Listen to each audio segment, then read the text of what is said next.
Praise the lord. మీ అందరికీ నా హృదయపూర్వక వందనాలు. మీరందరూ సంతోషంగా ఉన్నారని, మన ప్రభు అయిన యేసయ్య కృపలో అనుదినము నూతనమైన వాగ్దానంతో కలువరి ప్రేమ ప్రతి కుటుంబాన్ని గురించి ప్రార్థిస్తూ దేవుని సన్నిధిలో ఉండాలని, దేవుని కృప పొందుకోవాలని, ఆయన నామానికి మహిమ ఘనత ప్రభావములు కలిగినట్టుగా యుగ యుగములు మనము బ్రతికిన దినములన్నీ దేవుణ్ణి మర్చిపోకుండా ఆయన నామానికి స్తుతి స్తోత్రములు చెల్లించుకుంటే బిడ్డలుగా ఉండాలని, ఇతరులకు మేలు చేసే బిడ్డలుగా ఉండాలని ప్రభు ఈరోజు మనల్ని ప్రేరేపించి మనల్ని మన పిల్లలను వాడుకోబోచున్నాడు.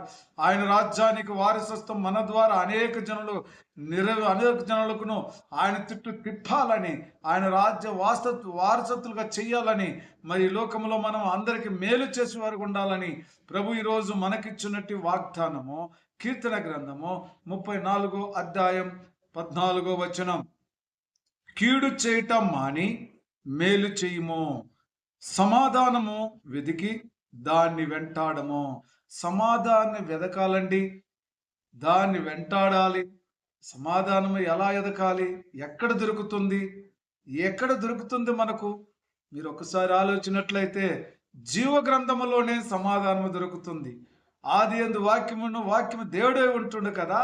ఆ వాక్యమే ఈరోజు దేవుడిలోని మనకు సమాధానము దొరకాలి. మనం ఒకరికి మేలు చేయాలి, కీడు చేయకూడదని దేవుడు వాక్యం ద్వారా నేర్పిస్తున్నాడు. ప్రియ సహోదరి సహోదరులారా, క్రైస్తవులుగా ఉండి బ్రతుకుచున్న మన జీవితంలో ఇతరులు మేలు కోరుకుండే ఈ క్రైస్తవ యొక్క సిద్ధాంతమే కదా ఇది. మరి క్రైస్తవుడు ప్రతి కుటుంబంలో కూడా అనేక జనులకు మేలు చేయాలని, వారికి స్వస్థత ఉండాలని, వారి కుటుంబంలో దీవించబడాలని, వారి పిల్లలు భూలోకంలో ఉన్నప్పుడు ఏ శ్రమలు లేకుండా, ఇబ్బందులు లేకుండా, మరి వారి కుటుంబంలో ఆశీర్వదింపబడాలని క్రైస్తవుడి యొక్క గుణ లక్షణములే కదా. మరి క్రైస్తవుడు ఏరే మేలు కోరుకోవాలి, కానీ ఏరేది యావదు కోరుకోకూడదు. ఎందుకంటే దేవుడు మనకు నేర్పించి మనలను ఆయన చిత్తములో ఆయన కృపలో నడిపిస్తున్నట్టు యేసయ్య ఈరోజు అంటున్నాడు, నువ్వు జీవము గల దేవుని బిడ్డవు గనక, జీవించేవాడు గనక, నువ్వు జీవిస్తున్నప్పుడు నీ పిల్లలు కూడా, అనేక జనులు కూడా నా రాజ్యమును గురించి వారికి బోధించము, నా చిత్తమును గురించి బోధించమని దేవుడు చెప్పినాడు. కాబట్టి సత్యమును మనము బోధించేటప్పుడు మనం ఇతరులకు మేలు చేసేవారుగా ఉండాలని ప్రభు ఈరోజు మనల్ని అందరినీ ప్రేరేపించున్నాడు. ప్రియ సహోదరి సహోదరులారా, సమాధానం ఎదకాలంటే దేవుని యొక్క పరిశుద్ధ గ్రంథములో మనం చదివినప్పుడు ఆయన సమాధానము, ఆయన శాంతి, ఆ కలువరి సిలువలోనే మనకు శాంతి సమాధానమును అనుగ్రహించి నేను వస్తున్నాను, మళ్ళీ నేను వెళ్ళి వస్తానని చెప్పిన మాట, ఆ సమాధానము ఎక్కడి నుంచి వచ్చిందంటే క్రీస్తు యొక్క సిలువలో నుంచే. ఆ సిలువను జ్ఞాపం చేసుకో, ఆయన చిత్తాన్ని జ్ఞాపం చేసుకో, ఆయన కృపలో ఉండు. ప్రియ సహోదరి సహోదరులారా, అనుదినము నూతనమైన వాగ్దానముతో మన ప్రభువును మనం గుర్తిరుగుతున్న పిల్లలము గనక, ఏకోజానమున ఆయన లేచి ప్రార్థించిన పిల్లలం గనక, ఇతరులకు నా ప్రభువా శాంతి సమాధానము అనుగ్రహించమని అనేక జనులకు నీ వర్తమానమును చెప్పినప్పుడు వారి విని గమనించే బిడ్డలుగా ఉండాలని నువ్వు ఆశపడాలి, వారిని గురించి కోరాలి, వారికి మేలు చేయాలి, వారికి కీడు చేయకుండా వారి కుటుంబములన్నీ కూడా యేసుక్రీస్తు నామములో రక్షణ పొందుకొని, యేసు నామములో వారికి ఒక అద్భుతములు ఆశ్చర్య కార్యములు భూమి మీద చేయమని మనందరం ఏమి చేయాలా? ఆయన అడుక్కోవాలా. దేవునికి స్తోత్రం. కాబట్టి ఆయన ఏమంటుండంటే, నేను మీకు క్షేమమును కలుగు చేసేదను, మరి మీరు ఇతరులకు మేలు చేయండి బిడ్డలారా, నేను మీకు క్షేమమును కలుగు చేసి దేవుడిగా ఉంటున్నాను. నీతిమంతులకు అనేకమైన ఆపదలు కలుగుతున్నాయి, అనేక ఇబ్బందులు కలుగుతున్నాయి, వాటన్నిటిలో నుంచి కూడా తప్పించే దేవుడిని నేనని, యెహోవా తండ్రి నేనని, నేనే ఇడిపించదనని యేసయ్య మనకు ఈరోజు చలవిచ్చున్నాడు. దేవునికి స్తోత్రం. నీతిమంతుల బిడ్డలకు అనేకమైన మరి ఇబ్బందులు, అనేకమైన బాధలు, అనేకమైన శ్రమలు వచ్చాయి. ఎవరికి? నీతిమంతులకి. నీతిమంతులు చేసే పనులు అపవాది సాతానుకు నచ్చదు.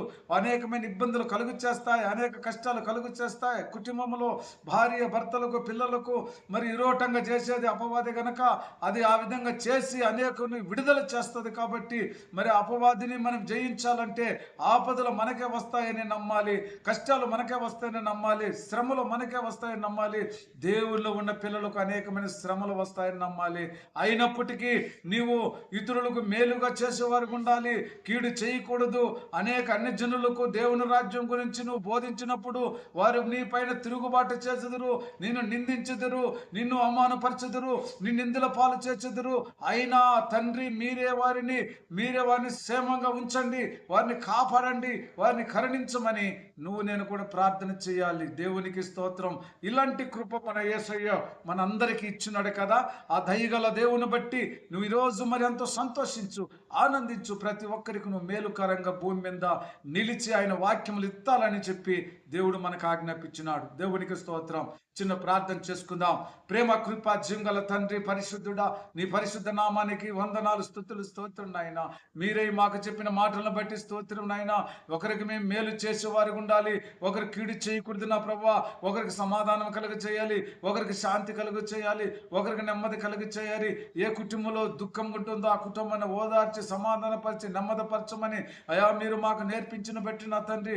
ఏ కుటుంబంలో అయితే ఇబ్బందులు పాల్గొన్న వారి కుటుంబంలో ప్రార్థన చేయమని చెప్పినావు.